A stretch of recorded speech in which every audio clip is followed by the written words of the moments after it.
जय श्री कृष्णा, जय श्री राम, जय गौ माता, जय राधे श्याम। और आप सब कैसे हैं? एक बार दर्शन कर लीजिए। ये समी का वृक्ष है और हम प्रदोष की वीडियो भेज रहे हैं तो दर्शन कर लो। ये समी है, ये बिल्व देवता है, बिल्वपत्र, इधर भी बेलपत्र है। तो मेरे ठीक सामने ये पीपल ब्रह्मदेव का आप दर्शन कर रहे हैं। पीपल की तो महिमा है ही बहुत भारी, जो सब हम आपको बता रखे हैं। आइए इस वीडियो में हम चर्चा कर रहे हैं कि प्रदोष कब का है। ये ठीक से सुन लीजिएगा। 29 तारीख को कामदा एकादशी हुई, 30 तारीख को त्रयोदशी सुबह 7:09 पर लग रही है। तो प्रदोष पूजा का टाइम है संध्या के समय 30 तारीख की शाम को 6:45 बजे से लेकर के 9 बजे तक, बल्कि 6:40 से ही है।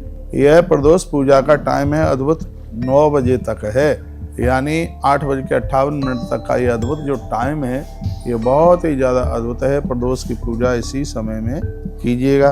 प्रदोष के दिन भगवान महादेव की पूजा की इतनी बड़ी महिमा है कि जन्म पत्री का हर दोष समाप्त हो जाता है, दूषण भूषण में बदल जाता है। ये प्रदोष की बहुत बड़ी महिमा है। प्रदोष वाले दिन भगवान शंकर का कोई न कोई महात्म्य, कोई न कोई कथा सुनिए। आइए मैं आपको सुनाई देता हूँ।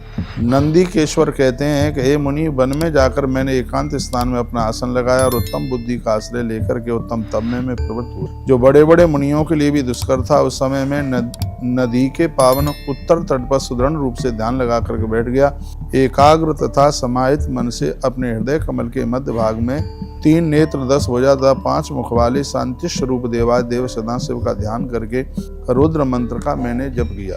ये नंदी कहते हैं। तब उस समय जब में मुझे तल्लीन देकर चंद्राद भूषण परमेश्वर महादेव प्रसन्न हो गए और उमा सहित वहीं पधार करके प्रेम पूर्वक हुए। शिवजी ने कहा, अरे शिलानंदन, तुमने बड़ा उत्तम तप किया है। तुम्हारी इस तपस्या से संतुष्ट होकर मैं तुम्हें वर देने के लिए आया हूँ। तुम्हारे मन में जो भी चल रहा हो वो हमसे मांग ले, हम वही दे दें। तो नंदी ने उस समय भगवान से मांगा।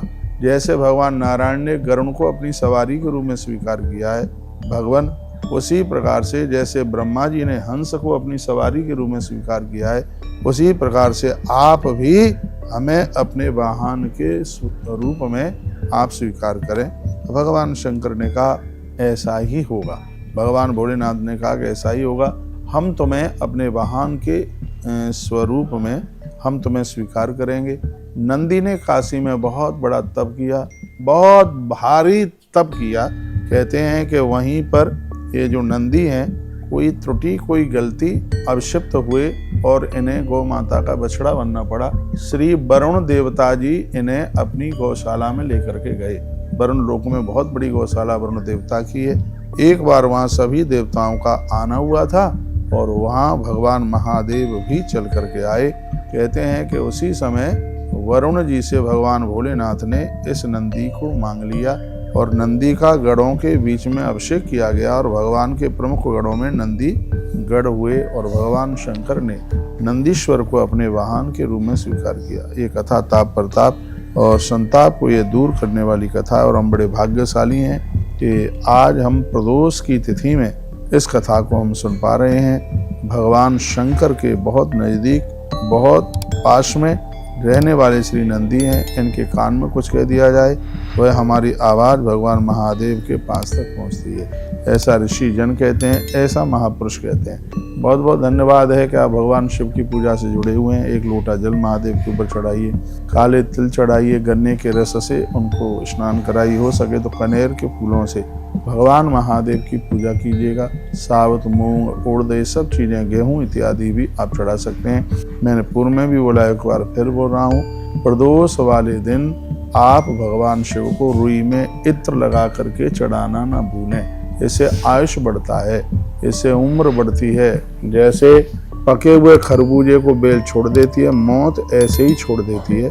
ओम त्र्यंबकम जजामहे सुगंधिम पुष्टिवर्धनम उर्वारुकमिव बन्धनात् मृत्युर्मुक्षीयते मामृतात्। ये मंत्र भी है इत्र चढ़ाने का। भगवान भोलेनाथ के ऊपर इत्र चढ़ाइएगा, बहुत आनंद हो जाएगा।